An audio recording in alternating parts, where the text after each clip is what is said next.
Hello friends, good morning. कैसे हो? I hope कि आप लोग अच्छे ही होंगे। सो फ्रेंड्स, आज की इस क्लास में हम लोग पढ़ेंगे पॉलिटी, और ये पॉलिटी की फर्स्ट क्लास है, जो कि इस क्लास में हम लोग पढ़ेंगे भारत का संवैधानिक इतिहास। ध्यान से आप लोग इस क्लास को देखिएगा। अगर आप लोग पिछली क्लासेस को नहीं देखें, जैसे हिस्ट्री की क्लास हो गई एंड जियोग्राफी की क्लास हो गई, इकोनॉमिक क्लास हो गई, तो इसको अगर आप लोग नहीं देखें तो प्ले लिस्ट में आप लोग जाके देख सकते हैं। आज से आपकी पॉलिटी स्टार्ट हो रही है। उसके बाद आर्ट एंड कल्चर यानी कि कला एवं संस्कृति पढ़ेंगे, उसके बाद जनरल साइंस पढ़ेंगे, उसके बाद खेल कूद पढ़ेंगे, उसके बाद विविध को पढ़ेंगे, उसके बाद आपका जीके का सिलेबस खत्म हो जाएगा। तो ध्यान से अगर आप लोग मेरी सारी की सारी जीके की क्लासेस देख लेते हैं तो आप लोग अच्छा खासा जीके में स्कोर करके आएंगे। तो चलिए स्टार्ट करते हैं। सबसे पहला क्वेश्चन यहाँ पे देख सकते हैं। BR अम्बेडकर और महात्मा गांधी के मध्य 1932 में हस्ताक्षरित पूना समझौते में प्रावधान था, यानी कि प्रावधान क्या था ये आपको बताना है।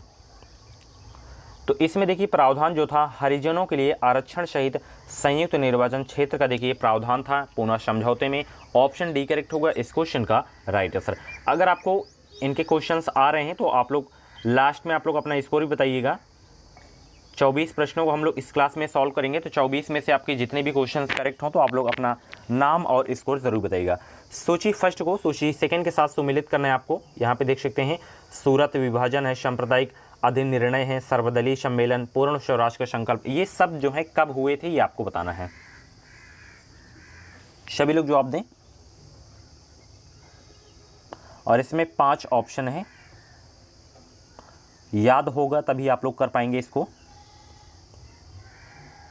तो देखिए सूरत विभाजन कब हुआ था, उसके बाद सांप्रदायिक अधिनिर्णय है, सर्वदलीय सम्मेलन है, पूर्ण स्वराज है, इधर सन दिए गए हैं 1929, 1928, 1932, 1907 एंड 1905। सभी लोग इसका जवाब दें क्या होगा। तो देखिए सबसे पहले सूरत विभाजन। तो देखिए सूरत विभाजन जो हुआ था वो हुआ था 1907 में। ए का 4 गया, ए का 4 देखिए इसमें है एंड इसमें है, तो हमें सी और डी में ध्यान नहीं देना है, ठीक है। अब देखिए सांप्रदायिक अधिनिर्णय क्या है। सांप्रदायिक अधिनिर्णय ये कब हुआ था, तो ये हुआ था 1932 में, ठीक है।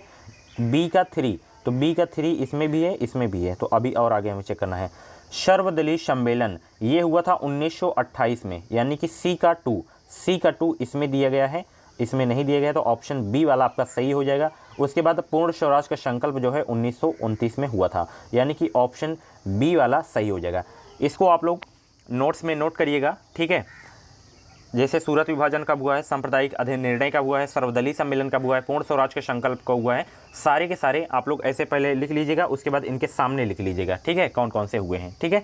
तो बहुत इंपॉर्टेंट क्लास है ये पॉलिटी की, ठीक है। अगर आप लोग कहते हैं कि हैंड राइटिंग वाली जो क्लास हुआ करती है नोट्स वाली, उसे भी अगर आप लोग करना चाहते हैं तो कमेंट बॉक्स में यस करके बताइए, नहीं तो ऑब्जेक्टिव क्वेश्चंस ही काफ़ी हैं आप लोगों के लिए। अगर इसे ही तैयार कर लेते हैं, जो जो इंपॉर्टेंट मैं आपको बता रहा हूं उसको अगर आप लोग नोट्स बना लेते हैं तो इसी में से आपको क्वेश्चंस 100% मिलेंगे, एक भी बाहर क्वेश्चन नहीं मिलेंगे, गारंटी के साथ मैं कहता हूं। अगला प्रश्न देखिए, निम्नलिखित में से किस अधिनियम द्वारा भारत के गवर्नर जनरल को अध्यादेश जारी करने की शक्ति प्रदान की गई है। इसको नोट करिएगा जरूर, किस अधिनियम द्वारा। तो ये जो है भारतीय परिषद अधिनियम 1861 के तहत जो है शक्ति प्रदान की गई है। ऑप्शन जो है आपका बी करेक्ट होगा इस क्वेश्चन का राइट आंसर। अगला प्रश्न यहाँ पर देखिए, सूची फर्स्ट को जो है सूची सेकंड के साथ सुमेलित करना है। सभी लोग जवाब दें। अगस्त घोषणा, अगस्त प्रस्ताव कब हुआ, अगस्त संकल्प कब हुआ, प्रत्यक्ष कार्यवाही दिवस कब, कौन किससे संबंध है आपको बताना है। सभी लोग जवाब दें। तो अगस्त की घोषणा जो है की गई थी लॉर्ड मॉन्टेग्यू के द्वारा। अगस्त प्रस्ताव जो है किसके द्वारा किया गया था, ये किया गया था लॉर्ड लिथगो के द्वारा। एंड अगस्त संकल्प जो है ये महात्मा गांधी के द्वारा किया गया था। प्रत्यक्ष कार्यवाही दिवस मोहम्मद अली जिन्ना। ऑप्शन ए वाला आपका जो है सही हो जाएगा, ये वाला। इसको भी अलग से आप लोग लिख लीजिएगा। अगला प्रश्न 5वां जो है इसमें इंपॉर्टेंट तो लिख लीजिएगा कि रेगुलेटिंग एक्ट पारित किया गया था कब। सभी लोग जवाब दीजिए, रेगुलेटिंग एक्ट कब पारित हुआ था। तो ये देखिए पारित हुआ था 1773 ईस्वी में। ऑप्शन जो है ए करेक्ट होगा इस क्वेश्चन का right answer. Most important question है आपके एग्जाम के लिए। अगला प्रश्न जो कि ये भी बहुत इंपॉर्टेंट है कि भारत के गवर्नर जनरल को किस एक्ट के द्वारा अपनी समिति के निर्णय को अस्वीकार करने का अधिकार है, किस एक्ट के द्वारा। तो ये जो है 1786 का अमेंडमेंट एक्ट के द्वारा जो है निर्णय अस्वीकार करने का अधिकार है। ऑप्शन सी करेक्ट होगा इस क्वेश्चन का राइट आंसर। महारानी विक्टोरिया को भारत की क्षमागिरी नियुक्त किया गया कब? तो इनको जो है नियुक्त किया था 1858 में। ऑप्शन डी करेक्ट होगा इस क्वेश्चन का राइट आंसर। नेक्स्ट क्वेश्चन यहाँ पे देख सकते हैं आप लोग, क्षमागिरी विक्टोरिया ने 1858 की घोषणा में भारतीयों को बहुत सी चीज़ें दिए जाने का आश्वासन दिया था। निम्न आश्वासनों में से कौन सा ब्रिटिश शासन ने पूरा किया था? सभी लोग जवाब दें। वो आश्वासन कौन सा था जिसे पूरा किया गया था? ऑप्शन देख सकते हैं आप लोग।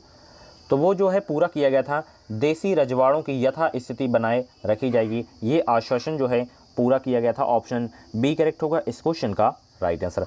अगला क्वेश्चन जो कि बहुत इंपॉर्टेंट क्वेश्चन है, मिंटो क्या है? मिंटो मार्ले सुधार का उद्देश्य क्या था? ये इंपॉर्टेंट है, इसको नोट करिएगा ज़रूर से ज़रूर।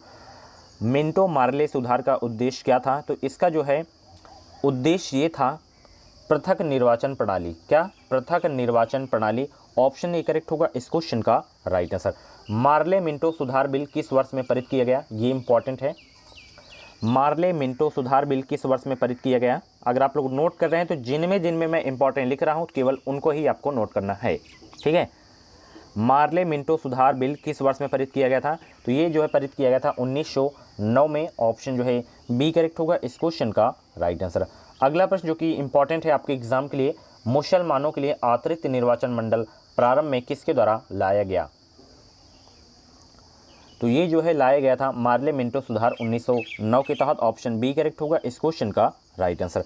नेक्स्ट क्वेश्चन, 1909 की इंडियन कैंसिल क्या है? काउंसिल एक्ट में किस बात की व्यवस्था की गई थी? किस बात की व्यवस्था की गई थी 1909 के इंडियन काउंसिल एक्ट में?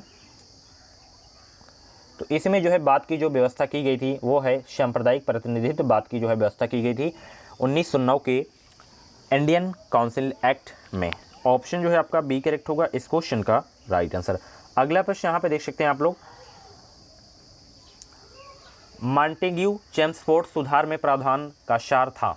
तो इसका देखिए सार जो था वो था प्रांतों में दोहरा शासन। क्या था? प्रांतों में दोहरा शासन। ऑप्शन बी करेक्ट होगा इस क्वेश्चन का राइट आंसर। नेक्स्ट क्वेश्चन, 1946 का कैबिनेट मिशन 3 मंत्रियों से गठित था, निम्नलिखित में से कौन इसका सदस्य नहीं था? सभी लोग जवाब दें, कौन इसमें गठित नहीं था? तो इसमें देखिए गठित नहीं थे लॉर्ड एमरी। कौन नहीं थे? लॉर्ड एमरी थे, नहीं थे। ऑप्शन डी करेक्ट होगा इस क्वेश्चन का राइट आंसर।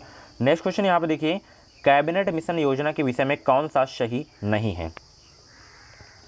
कैबिनेट मिशन योजना के विषय में कौन सा सही नहीं है? तो इसमें देखिए सही नहीं है पाकिस्तान की स्वीकृति, ये कैबिनेट मिशन योजना के विषय में सही नहीं है। ऑप्शन आपका सी करेक्ट होगा इस क्वेश्चन का राइट आंसर, ठीक है। जो संविधान का निर्माण किया गया था कैबिनेट मिशन योजना के तहत किया गया था, ये भी आपको याद रखना है। अगला प्रश्न आप देख सकते हैं, भारत का संविधान लागू होने तक स्वतंत्रता के पश्चात इसका शासन किसके अंतर्गत चला गया? किसके अंतर्गत चला गया था ये आपको बताना है। तो ये देखिए चलाया गया था 1935 के भारत सरकार अधिनियम के अनुसार जो है चलाया गया था इसका शासन। ऑप्शन सी करेक्ट होगा इस क्वेश्चन का राइट आंसर। अगला प्रश्न, भारतीयों को वर्ष 1947 में सार्वभौम सत्ता सौंपने की योजना निम्न में से किस नाम से जानी गई है? तो इसे जानी गई है माउंटबेटन योजना के नाम से। किस नाम से? माउंटबेटन योजना के नाम से जानी गई है। ऑप्शन सी करेक्ट होगा इस क्वेश्चन का राइट आंसर। ये इंपॉर्टेंट क्वेश्चन आपके एग्जाम के लिए 17वां प्रश्न, ठीक है, नोट कर लीजिएगा। अगला प्रश्न, कौन शामिल नहीं है? सभी लोग जवाब दीजिए, कौन शामिल नहीं है? सभी लोग जवाब दीजिए। अगर आपको आंसर सोचने का ज़्यादा समय चाहिए तो आप लोग वीडियोस को रोक भी सकते हैं, ठीक है। कौन शामिल नहीं है? सभी लोग जवाब दें, सभी लोग जवाब दीजिए इसका, कौन शामिल नहीं है? तो सांप्रदायिक प्रतिनिधित्व जो है माल मिल्टो जो है सुधार के तहत किया गया था, एंड स्वशासन जो है भारत सरकार अधिनियम 1935 के तहत किया गया था, एंड संविधान सभा का गठन कैबिनेट मिशन योजना के तहत किया गया था, एंड भारत विभाजन जो है साइमन कमीशन के द्वारा नहीं किया गया था, ये माउंटबेटन योजना के आधार पर किया गया था, ठीक है। ऑप्शन डी वाला आपका शामिल नहीं है। अगला प्रश्न देखिए, यहाँ पे सही ढंग से आपको इसमें मिलाना है। सभी लोग मिलाइए सही ढंग से, क्या है इसका आंसर, क्या हो जाएगा?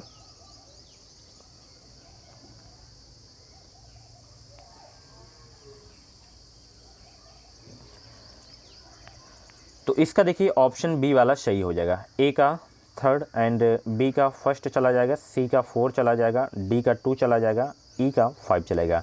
जैसे इधर लिखे हैं तो इनको आप लोग को नोट करना है, उसके बाद इसमें जो जो मैच कर रहे हैं उनके सामने आपको लिख लेना है, ठीक है, ताकि आप लोग याद कर सकें, ठीक है। तो इम्पॉर्टेंट है, आप लोग लिखिएगा। ये इंपॉर्टेंट क्वेश्चन है।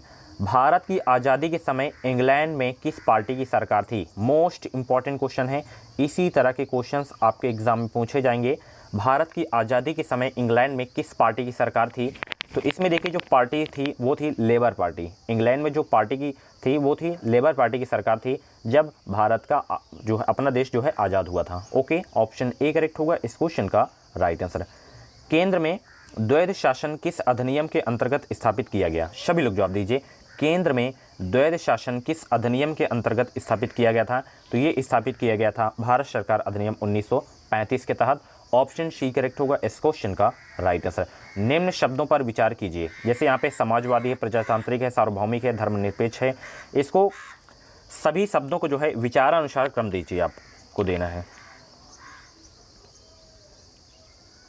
तो देखिए इसमें सबसे पहले जो सबसे फर्स्ट नंबर पे आएगा वो आएगा सार्वभौमिक, उसके बाद समाजवादी, उसके बाद आपका जो है धर्मनिरपेक्ष आ जाएगा, उसके बाद आपका जो है, एक मिनट कंफ्यूज हो रहा हूँ इसमें, सबसे पहले आपका आएगा इसमें सार्वभौमिक।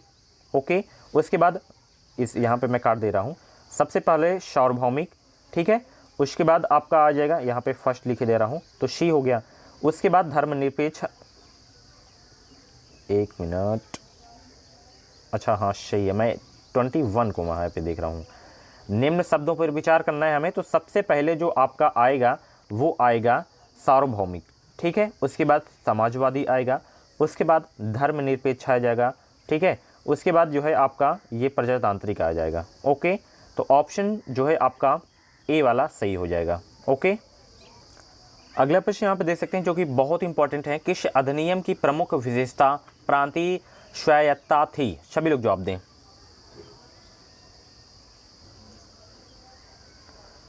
तो वो जो अधिनियम था वो था 1935 वाला। ऑप्शन ए करेक्ट होगा इस क्वेश्चन का राइट आंसर।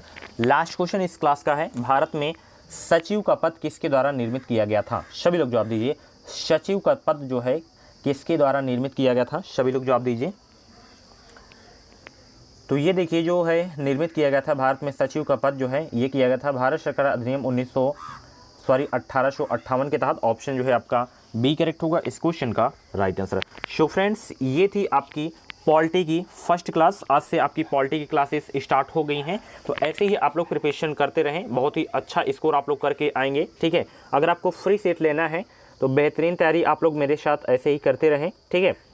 अगर आपका मेरे टेस्ट में जो है बहुत ही कम स्कोर जा रहा है, आपको तैयारी करने की आवश्यकता है ही है, कुछ समझ में अगर आपके नहीं आ रहा है, सारी की सारी क्लासेस छूट गई हैं, कम समय में अपनी अगर तैयारी करना चाहते हैं तो आप लोग हमारा क्रैश कोर्स ले सकते हैं, ठीक है। मात्र 99 रुपये में, मात्र 99 रुपये में आपको सारे सब्जेक्ट के नोट्स मिलेंगे और इसमें 10 वर्षों के हल प्रश्न पत्र भी मिलेंगे, 2010 से लेकर 2020 तक के पुराने पेपर मिलेंगे और सारे के सारे ऑब्जेक्टिव क्वेश्चंस इसमें होंगे, ठीक है। आंसर देखने में बार बार आपको प्रॉब्लम नहीं होगी, सही से बिल्कुल अच्छे अच्छे क्वेश्चंस लगाए गए हैं जो आपके एग्ज़ाम में पूछे जाते हैं। मेरे ऊपर विश्वास रखिए, अगर आप लोग इस PDF को अच्छे से पढ़ लेते हैं तो अच्छा खासा स्कोर करके आएंगे। अगर आप लोग आज भी परचेज करते हैं तो जब तक एग्ज़ाम नहीं होता तब तक आपका ख़त्म हो जाएगा। 473 पेज की PDF है, 471 शायद है, तो इतने पेज को आसानी से आप लोग कर सकते हैं। ये नहीं है इसमें क्वेश्चन है कि मिक्स क्वेश्चन दिए गए हैं सारे सब्जेक्ट के, उसमें GK के भी हैं, हिंदी की भी हैं, अलग अलग दिए गए हैं। पहले हिंदी उसमें पढ़ा गया है, GK हो गया, उसके बाद रीजनिंग हो गया, उसके बाद सब्जेक्ट एबिलिटी के क्वेश्चन है, तो जाके परचेज कीजिए। हिंदी लैंग्वेज में बहुत ही अच्छा कोर्स है। इस वीडियो के डिस्क्रिप्शन बॉक्स में इसकी लिंक दे दिया हूँ, तो आप लोग लिंक में जब क्लिक करेंगे तो उसमें आपसे नाम और मोबाइल नंबर, ईमेल ID पूछा जाएगा। जब उसको आप लोग करेंगे तो पेमेंट का ऑप्शन आएगा। पेमेंट आप लोग कैसे भी कर सकते हैं।